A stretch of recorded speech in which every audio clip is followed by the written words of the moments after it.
What legal powers did Roman magistrates hold? Have you ever wondered how ancient Rome maintained order and justice? The answer lies in the legal powers held by Roman magistrates. These officials were essential to the governance and administration of the Roman Republic. Let's break down what made their roles so significant. Magistrates were not just one type of official. They were divided into ranks, each with specific duties. The highest-ranking magistrates included the dictator, consuls, praetors, censors, curule aediles, and quaestors. Each magistrate typically served for 1 year and could not hold the same position again for 10 years.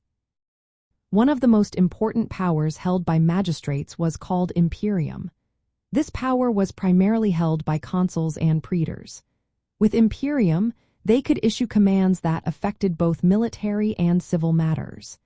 Their authority was vast outside the city of Rome, but within the city, there were some limitations.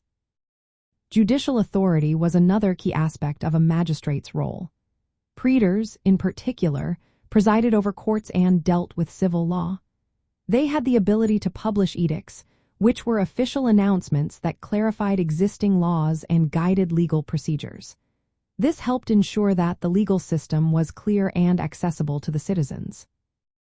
While magistrates did not create laws directly, they had the power to propose legislation to the assemblies.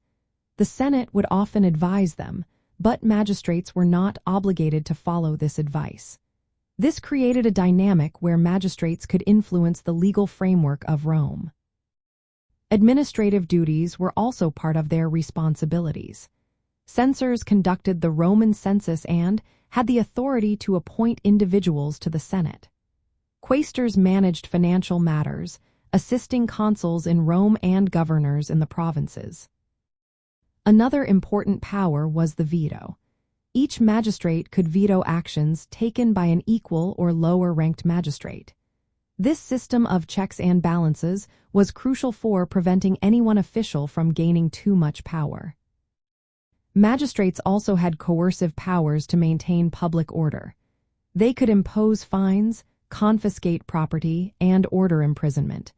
In some cases, they could even use physical punishment, such as flogging, to enforce the law. In practice, these powers allowed magistrates to manage daily life effectively in Rome. They oversaw public works, ensured the supply of food and water, and maintained order during festivals and public events. Their judicial role was essential for resolving disputes and enforcing contracts, which were vital for trade and commerce. The legal powers of magistrates were integral to the stability and order of ancient Rome. They operated within a system that balanced power among different branches of government. This balance was essential for the functioning of the Roman Republic, allowing it to thrive for centuries.